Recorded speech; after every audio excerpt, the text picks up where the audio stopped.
Hey everyone, I'm Rather Incoherent, and today I want to check back in on Darrel.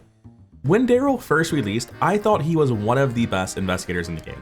On a good day, I would say he was right behind Gloria and broke the game almost as much as she did, and on a bad day, I would have put him confidently in my top 10, maybe even my top 5. Since then, both clue dropping and difficulty 0 archetypes, he can use either very well, both of them got nerfed. And I want to take a look at Darrel.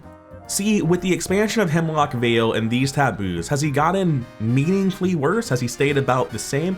How do I feel about him today with more time to ruminate on how strong he was and with the changes in the card pool that have occurred? So I played Darrel in both Dream side as a clue dropper and Web side as a difficulty 0. So in the build page, we're going to change the taboo from 2022s to 2024s. And you can see Old Keyring costs 1 more experience, Scavenging costs 2 more, and the big one, Shed a Light, costs 2 more as well. Now, Scavenging is super minor. The Scavenging combo in this deck wasn't really necessary, didn't really matter. Old Keyring costing 1 more experience, that's pretty minor to be honest. But Shed a Light going out of your level 0 deck is kind of a big deal. This is what I would make if I were building, or planning rather, a final version of a difficulty 0 deck today. If you know me, you know that me saying my final deck plan is 29 experience is wild. I usually have final deck plans at like 50 experience. I'm like, yeah, but only around 30 of that really matters. Don't worry that it's 50. You'll probably get there by the end anyway, but you don't need the majority of this.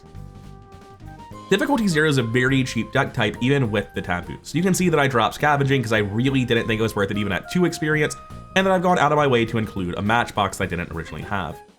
Other than that, it's largely the same deck. Nothing left to lose really wasn't necessary in the list at all. It was a nice card, but it wasn't super important. And if you want it, you can easily find a cut for it, probably Matchbox, to be honest, after you get your first 30 experience. Matchbox is definitely not necessary in Darrel, but having it to help trigger your ability without being forced to spend the limited evidence you get in difficulty 0 is nice. Difficulty 0 is a very fast deck. It's the Tempo Men archetype, except you're not just using Tempo Men stuff, but you're really easily able to trigger Old Keyring 3 and Shed a Light. It's very, very strong. In terms of team support, this deck's really all tempo. You'll get locations you've cleared -2 evidence because you need to keep that book boost since you're mostly a book-based investigator. You're not always using Old Keyring and Shed a Light. And you'll be able to get about 1 evidence a turn, and you'll likely be spending these on your own Mythos test to keep yourself alive, but you'll have a little bit of team support to offer, and if you absolutely need it, you can burn the evidence that's giving you this book boost to help out your teammates. He's got a bit of team support. It's not 0, but it's nothing compared to the Clue Dropper archetype. And in terms of general power level of this character, I think I once said that Darrel's like approximately a Rex in terms of clue finding speed. That's not accurate. He's like maybe approximately 3/4 of a Rex, maybe even 80-85% of a Rex. Darrel does meaningfully outpace or get meaningfully outpaced by a Rex. Rex is going to go faster just because of his built-in deductions. Sure, he doesn't get Old Keyring and Shed a Light. That sounds to me like Darrel has 12 experience he's spending that Rex got to spend on anything else, and I'm pretty sure he'll find a way to make up most of that difference. Because yes, these are incredible cards with unique synergy with Darrel, but there's still 12 experience you have to spend.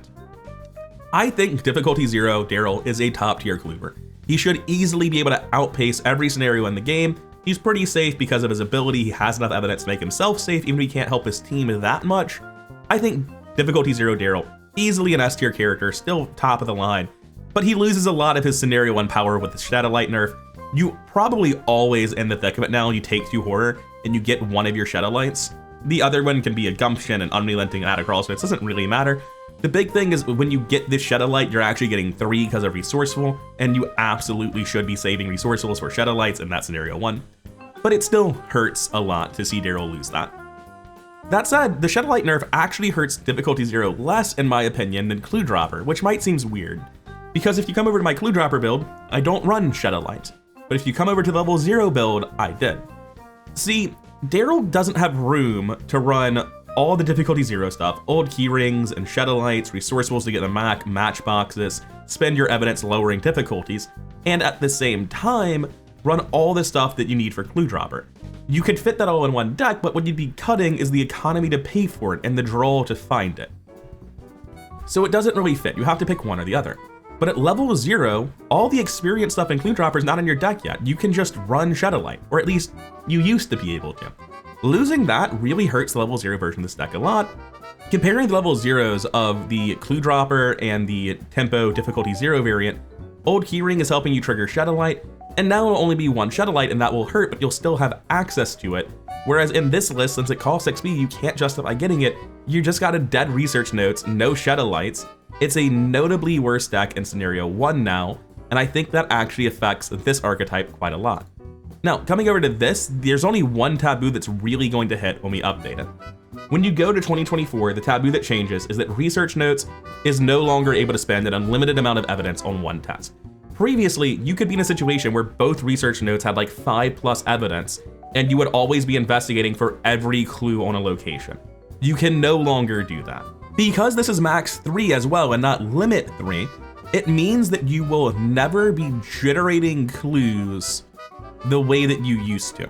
Previously, you could just always drop a clue and you would get 2 evidence, 1 on each research notes in either hand, and that would mean that 1 clue eventually became 2 clues.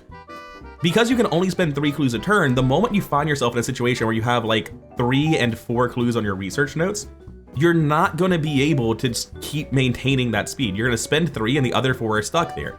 Next turn, you drop 2 clues, you have 2 and 6. You spend 3, you still have 2 and 3. You're actually just going to be treading water. You don't generate more clues by dropping clues anymore. You instead just get to break even, get what you paid back. For most characters, I would say this is actually really good.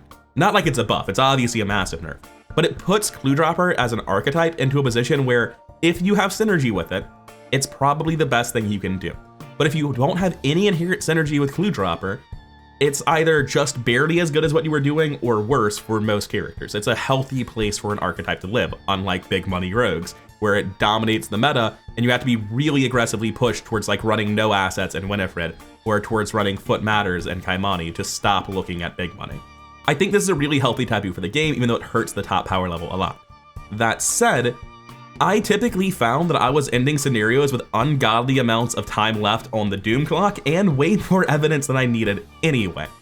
So I would say that for Darrel, just having all of this stuff pay for itself and not lose you tempo by dropping the clues, which means Quick Study is free unexpected courage, Press Pass is giving you free actions, and you're not losing any time from your research notes, I would say that's still very much worth doing, because that second research notes that you can't use because you've already spent 3 on the first one, that's just fuel for his ability. The point of Clue Dropper Darrel is to embrace his ability to support his team, to make your one-head rogue who's taking a Rotting Remains test actually take a difficulty 1 test instead, where the worst case scenario is 1 horror. William T. Nelson to change out what the worst card getting drawn each round is. It's just very valuable team support. And coming over to how I build it today, I would change it a decent amount. I think Mr. Rook wasn't really worth running. If you want to run him for Soak, which is why I ran him, just get a second copy of Maelson to find him faster. He's a really core card. And same with Milan. I really want this book boost. I want the economy. I want to find him more reliably. I'd rather just run the 1 charisma and a second Maelson than the 2 charismas and try to fit in Rooks.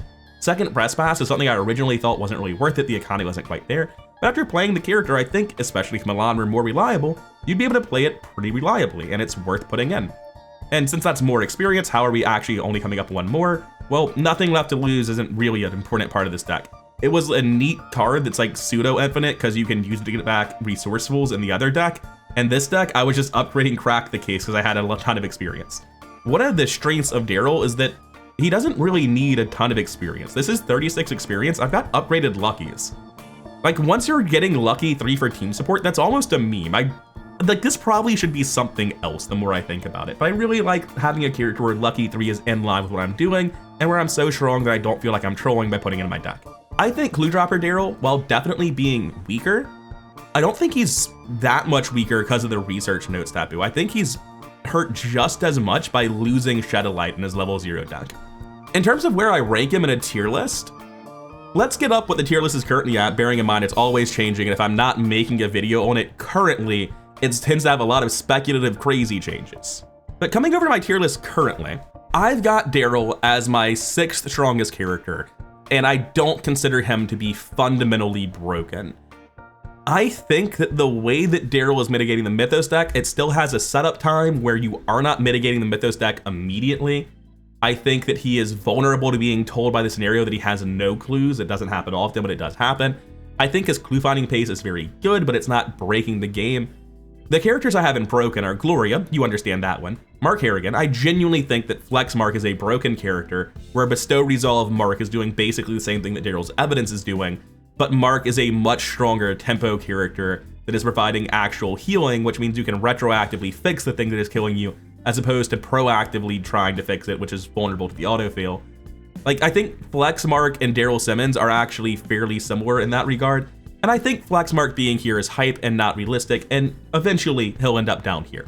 I think Darrel Simmons is really, really strong. I think there are people in this top tier that are better at getting clues than him. Like, we can zoom out a bit, and I'm pretty sure that Trish, Norman, and Daisy are all gonna be better than Clue Dropper Darrel at getting clues. Harvey is too if you're not building Flex Harvey, and if you are building Flex Harvey, he's probably still as good or better than Darrel despite that, because Flex Harvey just runs like 2 extra cards and slightly more economy. Darrel is up here not because of his clue dropping speed. I don't think Tempo Darrel would be this high. I think Tempo Darrel might be like here. I think it's the team support that gets Darrel this high, and his team support really is cracked, but I don't think it's game breaking. And that's like the same argument that brings Mark down to earth and keeps him out of broken. Whereas the only characters in broken other than Gloria are characters that crush the clue game so hard that you help your team by ending the scenario earlier. And I think Darrel is a top tier character for sure. I think he's incredibly strong. But I think me ever saying he was like one of the very, very top 5 best characters in the game was like overhyped. I think right now I'm feeling pretty optimistic and hype about Darrel, and I'm still only putting him at number 6. That said, 6th best character in the game is absolutely incredible. He's a great investigator. The fact that he has multiple builds in the game at A+ or above is kind of ridiculous. You can just forgo all of this shit, run Hawkeye folding cameras, and play like a tempo min deck that ignores difficulty 0 or Clover. I think it'll be slightly worse than difficulty 0, but you can do that too. Darrel is a really strong, really flexible investigator, and I think his best build is one of the best characters in the game, but I no longer think it's broken. Anyway, that's it for now. I've been Rather Incoherent. Thank you for watching, and I'll see you in the next one.